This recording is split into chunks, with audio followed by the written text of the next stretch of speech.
Fala nação, esse é o canal Rafael Cruzeirense e no vídeo de hoje a gente vai falar sobre a troca no comando técnico do Cruzeiro. Após o jogo contra o Betim, parecia que o Cruzeiro não ia demitir o Fernando Diniz, mas acabou demitindo e no vídeo de hoje a gente vai falar sobre isso, sobre a reposição, quem vai vir para comandar o Cruzeiro. Nunca te abandonei, nunca vou te abandonar, serei sempre Cruzeiro. Tudo indica que o substituto do Fernando Diniz vai ser o Renato Gaúcho. Mas primeiro vamos falar um pouco sobre o Fernando Diniz. Um treinador que teve no Cruzeiro desde 2024, né? Ele chegou no final de 2024, após a saída do Fernando Seabra, num momento bem estranho. O Fernando Seabra ganha o primeiro jogo das quartas de finais da Sul-Americana. No intervalo entre os dois jogos, ele ganha fora de casa por 2-0. No intervalo ele empata com o Cuiabá, jogando com o time reserva, e é demitido. E o Fernando Diniz entra no primeiro jogo, o segundo jogo das quartas de finais da Sul-Americana. E aí começa o trabalho ali, fica 20 jogos no comando do Cruzeiro, consegue apenas 4 vitórias, tendo um aproveitamento de 35% dos pontos. Foi o pior trabalho do Fernando Diniz em times grandes. Ele nunca teve um trabalho tão ruim assim na carreira, embora o melhor trabalho dele também não tenha um aproveitamento tão grande, a gente vai falar disso também, mas foi o pior trabalho dele na carreira. E no caso do Cruzeiro, foi o terceiro pior treinador da história, dos que completaram mais de 10 jogos, dos que tiveram no comando por mais de 10 jogos. Ele foi o terceiro pior da história. Então foi um treinador que definitivamente não deu certo. Ele fez hora extra no Cruzeiro, era para ter sido demitido no final da temporada passada, só que ele deu um chilique na entrevista, a diretoria segurou para esse ano. O ano começou parecendo que ia engrenar por conta dos reforços e tudo mais, só que começou o Campeonato Mineiro, o time deslanchou mal, né? Deslanchou no mau sentido, o time esfarelou, não conseguia entregar nada, não conseguia atacar bem, não conseguia defender bem, acabou perdendo para o Atlético, empatando com o Betim, quase perdeu para o Betim também. E isso fez com que o trabalho desmanchasse. A confiança da torcida, que já não era boa no ano passado, foi amenizada no início da temporada com as contratações, já falei sobre isso no canal, e voltou a ficar insustentável o clima com essas atuações ruins no Campeonato Mineiro. A diretoria pareceu que não ia demitir após o jogo, teve o domingo de folga, na segunda de manhã veio o comunicado da demissão dele. Querendo falar só um pouco sobre o Renato Gaúcho agora, que é a possível reposição. Ele ainda não assinou, então a gente tem que aguardar para poder ver se vai ser ele mesmo. Eles estão negociando, tá para dar resposta hoje, né? Hoje é o prazo que o Cruzeiro deu para ele para dar resposta se vem ou se não vem. Então imagino que o Cruzeiro tem outras opções, mas a mais falada e a que é mais provável é o Renato Gaúcho, por ser um treinador brasileiro, está acostumado com o futebol brasileiro, por conhecer parte do nosso elenco, tanto de ter trabalhado com eles, quanto de ter um papel importante na carreira de algum desses jogadores, né? Como é o caso do Wallace, do Matheus Henrique, trabalhou com o Gabigol também no Flamengo. Então é um treinador que entende esse tipo de jogador.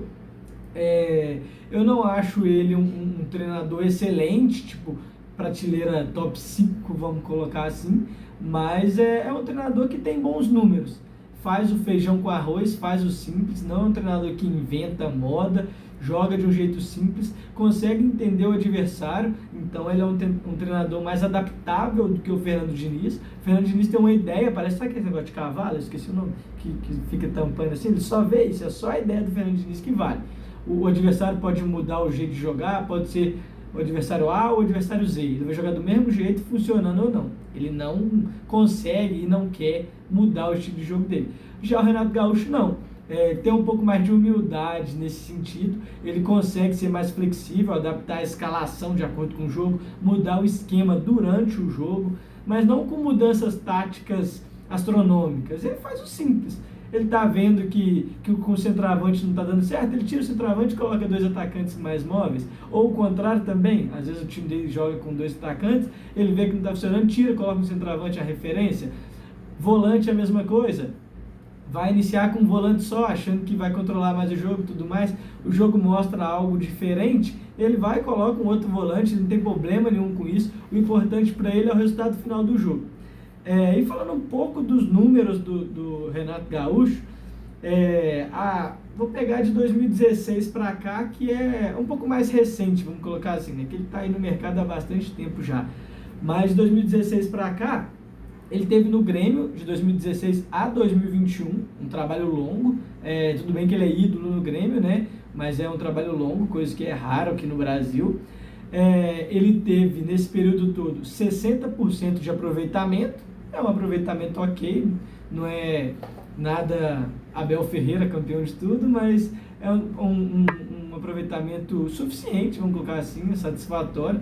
Nesse período, ele ganhou a Copa do Brasil de 2016, ganhou a Libertadores de 2017 e ganhou a Recopa de 2018. Fora o gauchão, porque só o Grêmio que ganha gauchão, né? Ele tem 6 gauchão já. Mas de título de expressão, no Grêmio, nesse período, foram esses 3. A Recopa não tem tanta expressão, mas é um título, é importante. Saiu do Grêmio em abril de 21, e aí em julho de 21 ele assume o Flamengo. Ele fica no Flamengo até o final da temporada, até o final do ano, até novembro de 21, e teve 72% de aproveitamento no Flamengo. Muita gente fala que o trabalho dele lá não foi bom, porque não conquistou nenhum título, né? Considerando que ele foi vice-campeão brasileiro e vice-campeão da Libertadores. Acaba que ele ganhou muitos jogos, mas o jogo que tinha que ganhar acabou perdendo. Essa Libertadores é aquela que o Andréas Pereira perde a bola e o Daverson faz aquele gol.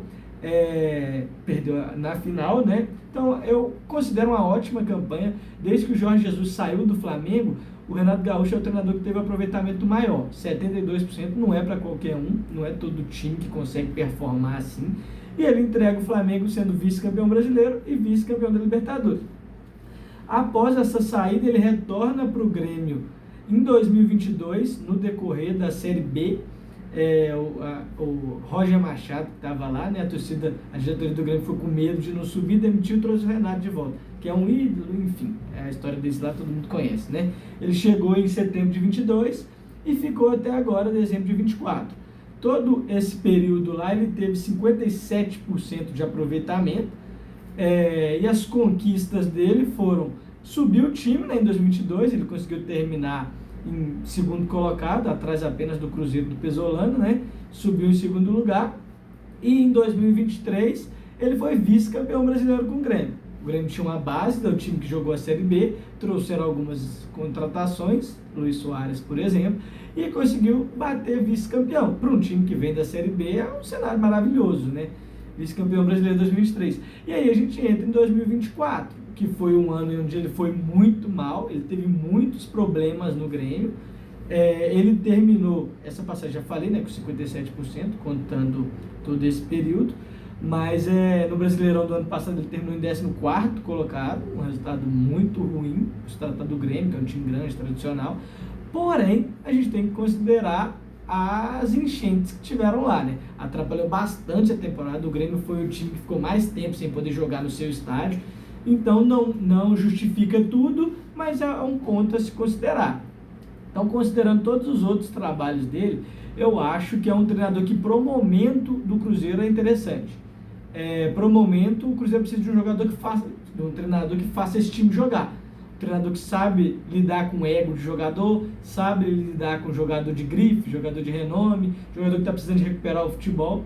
E eu acredito que das opções livres no mercado hoje, uma boa opção é o Renato Gaúcho, sim, porque ele sabe lidar com esse tipo de jogador. Ele é esse tipo de jogador, ele foi, né, esse tipo de jogador. Então ele tem a linguagem deles, ele entende as dores desses caras, ele sabe o que eles querem. Ele é um treinador que escala por mérito. Nunca tivemos problema de jogador reclamando dele, jogador no banco com ele reclamando. É óbvio que nenhum jogador gosta de ficar no banco, mas ele tende a ser muito justo nas escolhas dele e não inventa.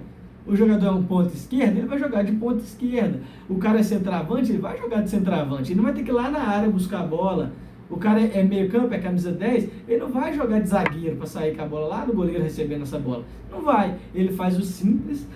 E faz bem feito. Os números dele mostram isso. Então eu acredito que por ser um treinador também que não coloca multa nos seus contratos, raríssimo isso, é um treinador que confia no trabalho dele, e para o clube é bom, porque contrata o cara, por exemplo, vai fazer um contrato de 2, 3 anos, eu não sei qual vai ser o contrato se ele fechar com o Cruzeiro, mas o Cruzeiro fica com ele até o final da temporada, vê, avalia o trabalho, e se não achar interessante, troca. Ou se for o caso, trocar antes, espero que não, o Cruzeiro tem que parar de moer treinador dessa forma, mas enfim, pelo menos até o final da temporada para avaliar o trabalho dele e ver se dá sequência. Por ser um momento que é início de temporada, mas a temporada já está correndo, já teve a janela, já teve grande parte da pré-temporada, eu acho que é um bom nome. E o Cruzeiro abriu o olho no mercado para, se não der certo, no ano que vem trazer um treinador mais dentro do padrão do Cruzeiro, dentro daquilo que o Cruzeiro quer de futebol. Um ponto negativo dessa mudança é que, por exemplo, o Cruzeiro saiu do Fernando Diniz, que tinha um estilo totalmente controle da bola, ficar circulando bola e tudo, dava a entender que o Cruzeiro queria isso como estilo, né? E vai pro Renato, que já deixou muito claro que não gosta desse estilo, que não gosta de correr esse tipo de risco, que faz o simples.